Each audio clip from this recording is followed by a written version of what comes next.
Oi, gente, então estamos de volta. O nosso objetivo agora é definir a responsabilidade pelo recolhimento da contribuição de 2% para a Seguridade Social, 0,1% a título de SAT, GILRAT, e também a contribuição destinada ao Senar, a alíquota de 0,2%, todas incidentes sobre a receita bruta da comercialização da produção rural, tá? Então vamos lá, comercialização da produção rural é fato gerador de contribuições. A receita obtida com essa comercialização será a base de cálculo e a base é a receita bruta. Agora resta saber definido o quantum a pagar, as alíquotas, e a base de cálculo, nós precisamos saber quem arrecada e recolhe, tá? Então vejam, quando eu penso no segurado especial, eu estou pensando em pescadores artesanais, em catadores de alga, eu estou pensando em marisqueiros, em caranguejeiros, eu estou pensando em pequenos produtores que trabalham, tá, em regime de economia familiar, tá, tendo a possibilidade apenas de contratar empregados não permanentes. A leitura do empregado não permanente vai ser de que o segurado especial ele não pode pagar mais de 120 diárias dentro do ano. Então ele pode ter um empregado durante 120 dias, tá? Mas ele não pode ter, por exemplo, 3 empregados durante 60 dias, porque daí, seria o pagamento de 180 diárias, 3 vezes 60 dias trabalhados. Muito bem. Então, o segurado especial, ele é, na verdade, um produtor de pequeno porte. Imaginemos o seguinte, tá? Que ao vender a produção rural, fosse responsabilidade sempre do segurado especial de recolher a própria contribuição. Qual seria a providência, então, tá? Colocar fiscais, e teriam que ser muitos fiscais, para andar de veículo com tração nas 4 rodas, pelo meio rural, pela beira da praia, para chegar em cada produtor e verificar se ele, ao vender a produção, estaria, recolhendo as contribuições, tá? Isso não é racional de forma alguma. Então, o legislador, ele criou um mecanismo de arrecadação e recolhimento mais inteligente. Como é que funciona, então? Eu sei que todos esses segurados especiais que estão produzindo no meio rural, tá? Eles vão convergir a sua produção para locais mais próximos do meio urbano, tá? E mais formalizados, serão atacadistas, indústrias, supermercados, que vão adquirir a produção desses produtores de pequeno porte. Então vejam, tá? Quando o segurado especial vende para esse adquirente, tá? A gente vai ver inicialmente o adquirente pessoa jurídica, depois vamos falar de adquirentes pessoas físicas. Quando o segurado especial vende para adquirente pessoa jurídica, tá? Cabe a este adquirente aqui, tá, reter a contribuição de 2,3% do especial e recolher essa contribuição, tá? Então é papel do adquirente, da cooperativa que receba essa produção, do consignatário que receba a produção desses pequenos produtores para efetivar a venda, tá? É responsabilidade deles descontarem a contribuição devida pelo produtor e pagar isso no banco, tá? Preenchendo a guia da Previdência Social até o dia 20 do mês subsequente ao daquela operação comercial, tá?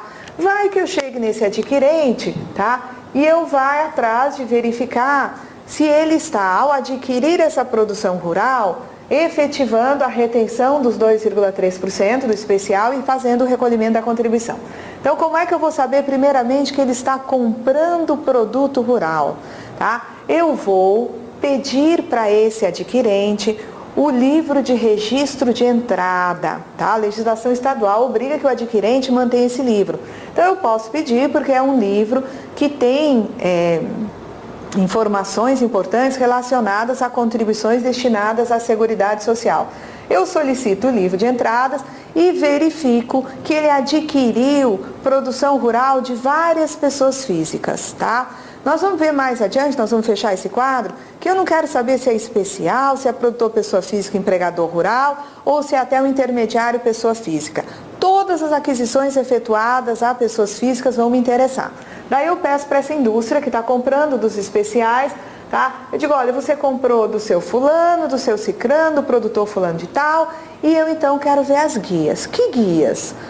As guias que a empresa tem que pagar, tendo em vista a obrigação dela de descontar do produtor os 2,3 e de recolher esse montante. É por isso que nós não temos as guias, é porque nós não descontamos. Nós compramos do produtor, mas nós nunca descontamos nada. Qual vai ser a minha providência na medida que eu estivesse fiscalizando essa empresa? Essa informação de que a empresa não descontou dos produtores, ela é absolutamente inócua, no sentido de que, como a empresa foi, configurada como responsável, eu aplico uma disposição que se encontra lá no artigo 216, parágrafo 5º do Regulamento da Previdência Social, que me diz o seguinte, que o desconto e a consignação legalmente determinados, eles são presumidos feitos, e eu vou exigir dessa empresa, tenha ela feito ou não o desconto, eu presumo que ela fez, e vou exigir dela o recolhimento dos 2,3. Então, tendo ela retido ou não dos segurados especiais que lhe venderam a produção, essa empresa adquirente vai ter sim que confeccionar a guia da Previdência, porque o legislador diz que esse adquirente aqui está subrogado na obrigação desses produtores que lhe venderam seus produtos rurais. Ele está subrogado na obrigação de recolher os 2,3%, tá certo? Então aqui se tornou muito mais racional. As empresas mantêm contabilidade, mantêm livro de registro de entrada, tá? A empresa hoje, ela é obrigada a emitir, quando ela compra de um segurado especial, ela é obrigada a emitir documento fiscal de entrada, ela já é, mas agora tem uma novidade no regulamento, ela precisa entregar uma cópia do documento fiscal que registra a entrada de produtos que estão sendo adquiridos desse segurado especial, a empresa tem que pegar uma cópia desse documento e entregar para o segurado especial. Esse documento vai servir para, no futuro, ajudá-lo a comprovar que ele exerceu efetiva atividade rural durante o período necessário para ele poder se aposentar ou obter outro benefício. Então, vejam só, este adquirente, então, é que vai ter que aparecer com a guia da Previdência Social, feita com os 2,3%. De acordo? Agora vamos para um outro quadro. Imaginemos nós o seguinte, tá? Que eu esteja, tá certo? Numa feira e verifique que lá tem um produtor que vende frutas. Dessa vez o caminho é de pulverizar mais ainda. É um pequeno produtor que está vendendo frutas e verduras para consumidores finais varejistas. Vejam vocês, aqui a lógica não vai funcionar no mesmo sentido da situação anterior. Imagine que eu tivesse que ir atrás de cada consumidor final, exigindo desses que estão comprando na feira, que fosse, paga a guia no banco com uma contribuição de 2,3% sobre 1 quilo de determinado legume, sobre um saquinho de frutas. Isso não existe. Então aqui é exatamente o contrário. Qual é a racionalização feita? Que neste caso, onde o nosso produtor rural está vendendo direto no varejo ao consumidor final, é papel dele, produtor, é responsabilidade dele recolher a guia com os 2,3%. A gente diz que aqui o produtor, tá? Certo? Não subroga seus adquirentes quando são consumidores finais varejistas, cabendo aqui ao próprio produtor que está efetivando a venda recolher a contribuição de 2,3%, 2 mais 0,1 mais 0,2 numa guia da Previdência Social, tá? E agora vem outra história, vamos lá. Se eu tenho, por exemplo, aqui um produtor, trata-se aqui de um produtor de ovos, também segurado especial, que ele está vendendo, mas ele está vendendo ovos aqui para uma pessoa física, tá? Não pensem vocês que toda pessoa física que adquire produto rural vai ser varejista. Vamos dizer o seguinte, tá? Que esse indivíduo aqui, tá?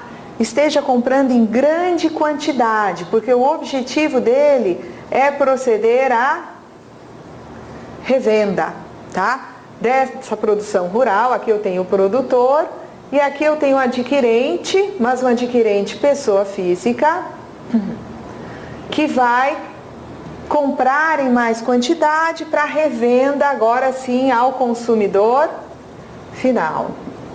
Neste caso aqui, eu terei também o adquirente como responsável pela retenção da contribuição de 2,3% e pelo recolhimento desse valor numa guia da Previdência Social, tá certo? Então, cabe ao adquirente pessoa física, quando compra para revenda no varejo a consumidor final, também descontado o produtor para efetivar o recolhimento dessa contribuição. E vamos ver a outra situação. Se eu tiver aqui, por exemplo, um produtor, tá? Segurado especial, tá? Aqui é o produtor número 1. E ele vende para outro produtor, também pessoa física, pode ser uma pessoa física na condição de empregador rural ou para outro segurado especial. Então eu tenho aqui uma situação de um primeiro produtor vendendo para um segundo produtor. Nesse caso, o legislador entendeu que quem deve fazer a guia é o produtor, o primeiro da cadeia, e que deverá fazer a guia da Previdência Social, tá? Até aqui eu quero contar para vocês uma história, tá? Eu até peço desculpa a quem está assistindo, porque em geral, quando é aula com aluno presencial, eu me sinto realmente muito mais relaxada e às vezes eu consigo até ser engraçada. Mas assim, olhando para a câmera, o negócio pega um pouquinho. Então, eu não sei se vocês já ouviram, quem está assistindo a aula presencial, que já começou mais adiantada, a célebre história do homem da bicicleta dos ovos, tá? Essa história é contada de uma forma meio lúdica, assim, tendo em vista essa situação, tá? O caso seria o seguinte, tá? Vamos dizer que eu tenha sido designada para fiscalizar produto rural numa determinada região. Então, eu me desloco para essa região, visito empresas adquirentes de produto rural, tá? Para verificar se elas, enquanto subrogadas na obrigação do produtor, estão efetivamente descontando os produtores e recolhendo essa contribuição na guia da Previdência Social todo mês. Mas, de repente, na minha volta para casa, eu vou passando pela estrada e assisto a seguinte cena, tá? Eu estou diante de uma pequena granja, produtora de ovos, e eu assisto o dono da granja, um pequeno produtor, vendendo, tá, ovos para um homem que já tem na sua bicicleta, na garupa da bicicleta, 30 bandejas de ovo empilhadas. Na minha sede de fiscalizar, diante daquele fato gerador, eu desço do carro e faz de conta, viu? Os colegas fiscais que me desculpem se não acontece, mas faz de conta. Na hora que eu vejo aquela cena, produtor vendendo para o homem da bicicleta, eu tiro a minha carteira e dou uma carteirada, né? Aí eu digo para ele assim, parado, auditor fiscal, voa o homem da granja para um lado, correndo, e o homem da bicicleta sai com a bicicleta cheia de ovos pela estrada, também na maior carreira.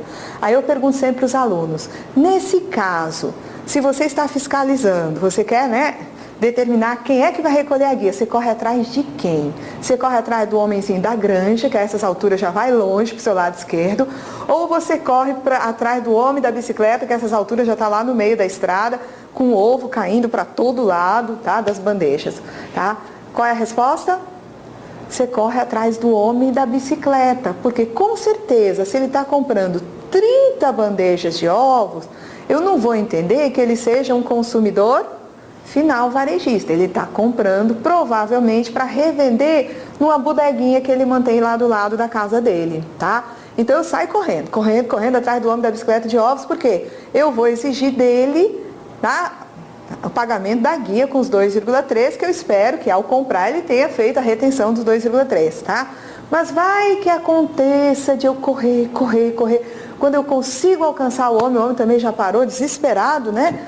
Com alguém correndo atrás dele, eu digo assim, ele me pergunta, né, meu amigo, por que você está correndo atrás de mim? Eu digo, não, porque o senhor é um adquirente, pessoa física, que está comprando ovos para revenda, e quem compra ovos para revenda, tá, consumidor final, é tão subrogado quanto uma indústria quando compra do produtor. Então o senhor vai ter que pagar a guia. Aí ele me veio com a seguinte desculpa, vai que cola, né? Ah, mas eu não estou comprando para revenda, não. É que eu tenho uma família muito grande. Eu tenho, assim, 3 mulheres e 20 meninos para sustentar. A única coisa que eu posso dar de comer a esse povo todo é ovo, minha senhora. Eu sou um consumidor varejista. Se ele me provar que ele é varejista, o que faço eu? Corro de volta para o dono da granja, porque quando o produtor vende no varejo ao consumidor final, cabe ao próprio produtor efetivar o recolhimento de sua contribuição. Então, daqui para frente, quando eu falar no nosso personagem Homem da Bicicleta de Ovos, ele vai sinalizar aquele adquirente pessoa física, que na verdade, esse não me convenceu muito, que era para a família, um adquirente pessoa física que está comprando para revenda no varejo a consumidor final e é tão subrogado quanto seria um adquirente pessoa jurídica. Na próxima aula, eu vou colocar todas as situações uma a uma para a gente sistematizar essa questão, contribuição, responsabilidade pelo recolhimento, tá certo?